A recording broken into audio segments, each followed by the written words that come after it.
Hey, it's Dorleen. Welcome to my channel and welcome to my creative life.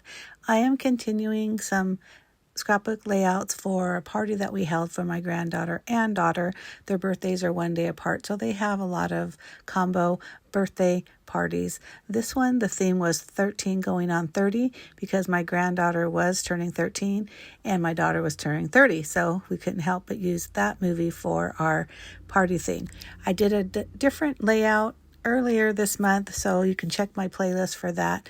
I'm working on that sketch, and the sketch is brought to you by a Facebook group called 100 Pattern Paper Challenge group. So if that's something you're interested in, there'll be different kind of challenges, and I love sketch challenges, so that's why I decided to use this one.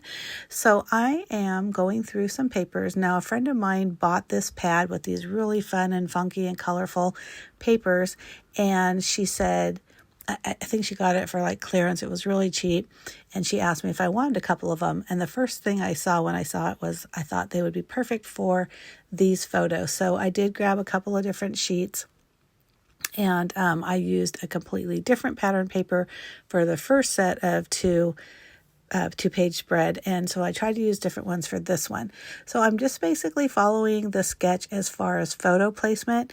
Now this piece here is 3 by 5 inches, and it just kind of floats there. And if you're not sure about it, you can press pause, rewind, whatever, and go back to that sketch. And so at first, when I first saw the sketch, I was really looking for one that held a lot of photos because I have a lot of photos and I want to use them up as much as possible. That's one of the things I like to do when I scrapbook. My layouts are usually very photo heavy, and then I, kind of embellish after that. So that's what I was looking for. But again, that 3 by 5 piece, they're just kind of floating there. It's kind of weird. I did one less photo on the right hand page, which is the one that you can see right here. And they also had a journaling spot on that side, but I didn't include one because, so this is the second 2-page spread and I'm going to have one more. So between the first one with the title and the basic information and the last one, I'll do a little bit more information. I didn't feel like I needed a whole lot of journaling on this 2-page spread. So in case you're wondering about that. So as I'm putting this together, I looked at that 3 by 5 and I said, you know what? I kind of want to mix it a little bit. I already have that same paper going across the top. That's just a 2-inch strip across the top. So I decided to grab this one. Now this piece or this pattern paper, honestly, it wasn't really my favorite because I felt like it was, I don't know the right word. Like the other ones were very like tie-dye and kind of blended together. And this seemed like something that looked very old and outdated. And I wasn't sure if I liked it. But then I thought I liked it enough to be this little standalone 3 by 5. And you're going to see as I'm putting together this spread that I'm going to cover a lot of it with stickers and other elements. Now I use my T-square ruler to put these photos on straight. Now I want you to look at it because I'm pretty sure it's not just me, but there is no way those bottom 2 pictures are straight. You see how it's a little bit closer together up on the top than on the bottom? I don't know what it is, folks, but maybe you're like me. Even with the T-square ruler, I can never put anything on straight. It drives me absolutely crazy.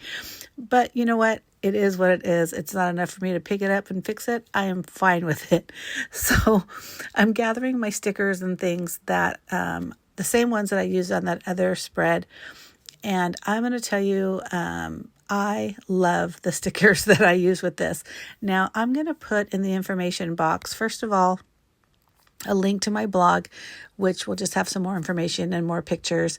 And then I'm also going to have a link to my first video with my first layout because I want you to see how those stickers are and how much I'm just reusing them for the rest of these layouts for this party.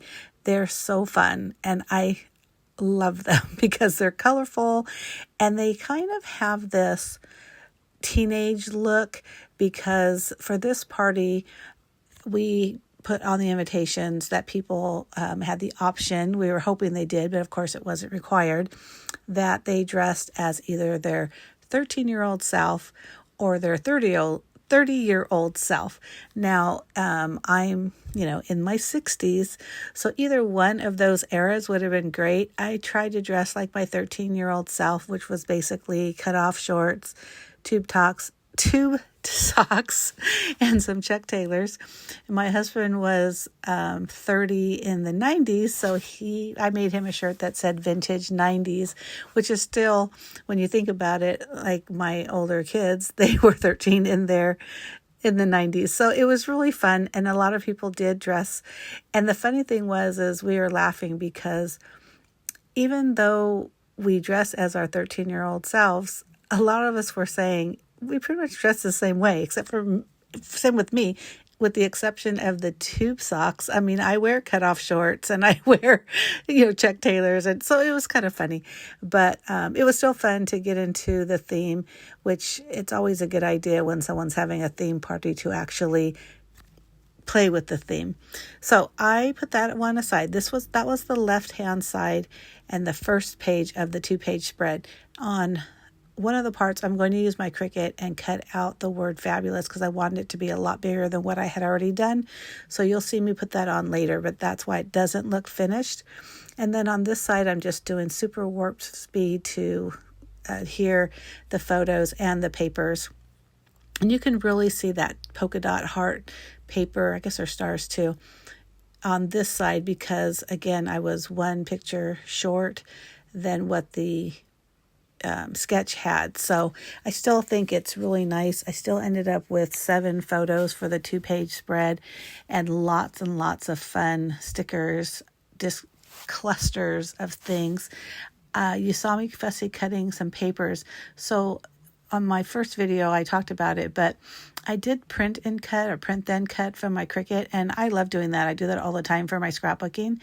And when I printed it, a lot of the images were very, what's the word I'm thinking of? Like they were kind of bleedy. Is that a word? And they weren't real crisp looking. And so I didn't even want to bother to cut them because at first I thought I wasn't even going to use them. And then once I realized it, because it was 2 different pieces of paper, I thought, well, I'll just fussy cut them. I mean, they probably would have cut fine, but I just wasn't happy with it. So I didn't even end up using a lot of the things that I made. But anyhow, I did the 13 and Fabulous and it's the 31, 30, Flirty, Fabulous. I don't even know. You'll look at the paper, but that's basically what she said. Or Thriving, 30, Flirty, and Thriving. It was part of the movie, and so we use that as part of our theme as well. But again, I hope you like this video. I think it's really fun. I scrapbook with lots of photos when possible. I rarely do a 1-photo page. Not that there's anything wrong with it. I just take a lot of photos. And so I like to include them in my scrapbooks. And I like to use my embellishments because, that's why we buy them. That's why we have all the fun stuff. So I like to use that. I love that little embellishment cluster. It's so big on that right side. And then I'm going to work on a little bit on the left side of that top photo because I realized that it needed something more there. And you'll see me just pulling out those same stickers. The stickers I got from Hobby Lobby, and the ones on the left that are showing right now, those I got from the Dollar Tree. That pina colada glass and the hearts, the stuff that I'm cutting, I mentioned I got those using the print then cut option with my Cricut. And they were very simple shapes, so it was easy to fussy cut them. I wasn't too upset that I didn't cut them out with my Cricut. Like I said, they were pretty easy to go through. But isn't this layout or these 2 pages so much fun? I hope you agree. And like I mentioned earlier, give me a thumbs up, like it, leave me a comment if you have any comments. I would love to hear from you. If you're not already, please hit that subscribe button. I do at least 2 videos a week. One is always scrapbooking. The other is whatever it is I'm creating in the Command Center. And the Command Center is the name of my blog and also my craft room. So you'll see me here. I'm just still kind of adding little things here and there, just stars and little hearts, things like that to just really fill up the page. Because I got a lot of stickers. And if I can put them on and still make it look nice, I'm definitely going to do it. But I do hope you like this. I think it turned out really fun. I think that my granddaughter is going to love it when she sees it, and so is my daughter. So thanks so much for watching. I really do appreciate it. Again, I'm just kind of going, hey, what else can I do here? Because why not add more? One little quick tip when adding a lot of stickers.